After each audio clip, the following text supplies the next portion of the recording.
Halo, selamat pagi, siang, atau sore. Eh, Pada hari ini, kami akan menjelaskan tentang accident consequence. Next, kami mulai dari pendahuluan terlebih dahulu.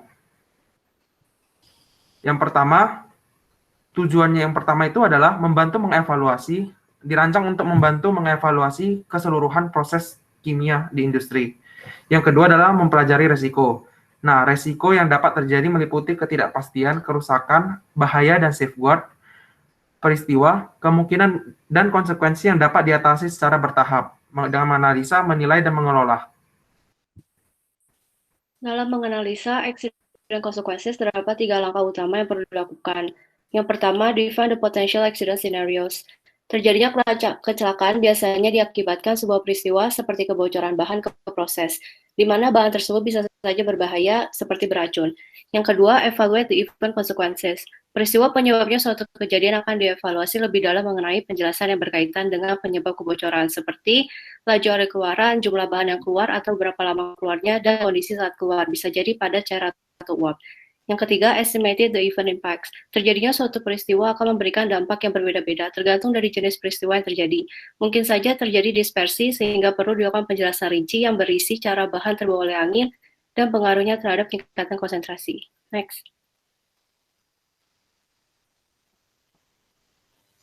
Selanjutnya masuk ke materi utama. Pertama saya akan jelaskan mengenai prosedur dari QRA atau Quantitative Risk Assessment yang merupakan bagian besar dari accident consequence. Jadi hal pertama dalam QRA adalah mencari tahu sistem proses apa yang akan dilakukan dengan detail seperti untuk apa prosesnya, di mana prosesnya berlangsung, dan kapan prosesnya bisa berjalan, serta tidak lupa bagaimana prosesnya berjalan.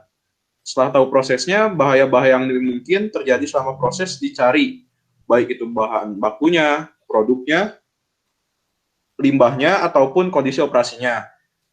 Kemudian dicari kejadian-kejadian atau insiden-insiden yang mungkin terjadi seperti apakah ada kemungkinan ledakan, kebakaran, ataupun chemical release. Jika mungkin terjadi pada kondisi yang bagaimana. Selanjutnya, setiap insiden dicari frekuensi terjadinya dan akibatnya.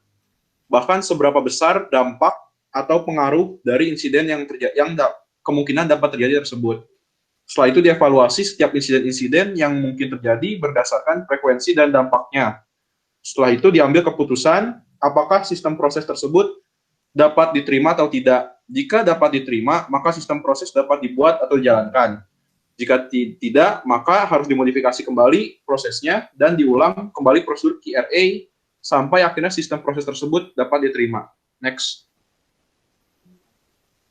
Berikutnya saya akan menjelaskan adanya hubungan antara accident consequence dengan prosedur QRA yang tadi sudah dijelaskan. Pada PowerPoint ini, sama seperti yang dijelaskan di definisi tadi.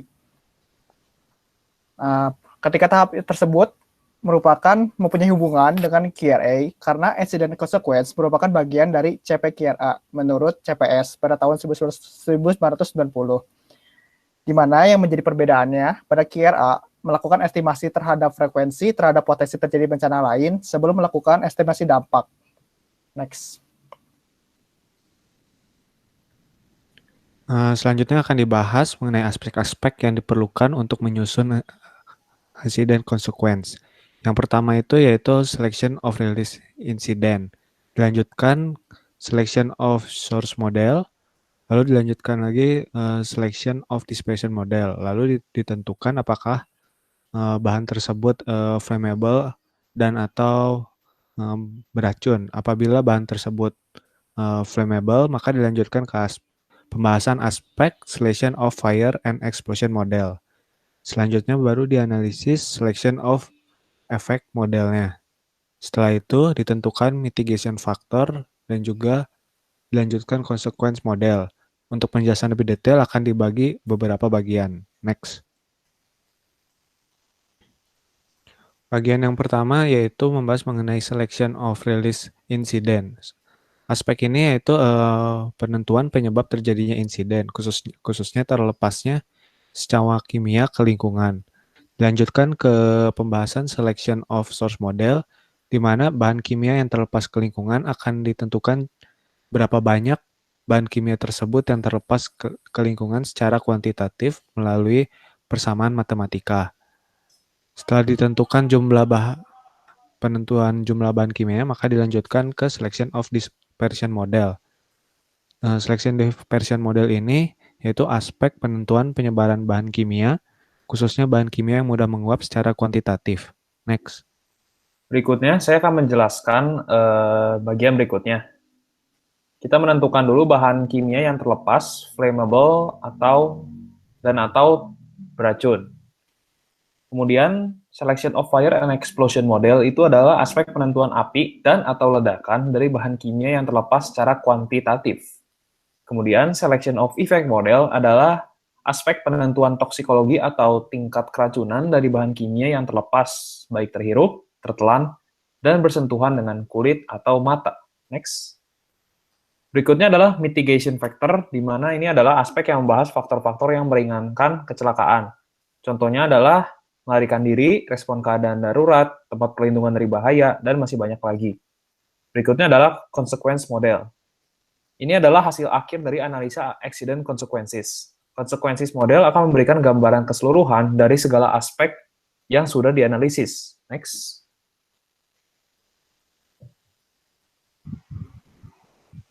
Selanjutnya masuk pada bagian kesimpulan dan saran. Berdasarkan poin-poin yang telah dijelaskan pada slide sebelumnya, dapat disimpulkan bahwa yang pertama, dalam mengidentifikasi dan menyimpulkan risiko insiden dalam industri kimia harus melalui tahapan-tahapan analisis. Analisis ini penting untuk dilakukan untuk menghindari insiden yang mungkin saja terjadi maupun dampak dari insiden itu sendiri. Selanjutnya, accident consequences analysis merupakan analisa yang penting dilakukan untuk mengestimasi bahaya atau dampak yang dapat terjadi jika terjadi insiden. Dan terakhir, accident consequences analysis sangat berkaitan erat dengan QRA, di mana accident consequences analysis ini merupakan langkah penting sebelum determinasi resiko. Next. Saran untuk tugas ini adalah setiap perusahaan perlu untuk melakukan analisa konsekuensi kecelakaan untuk menghindari kerugian material maupun non-material akibat dari kecelakaan yang terjadi. Selain itu, analisis diperlukan untuk menghindari kematian orang yang terdampak. Sekian presentasi dari kelompok kami. Terima kasih.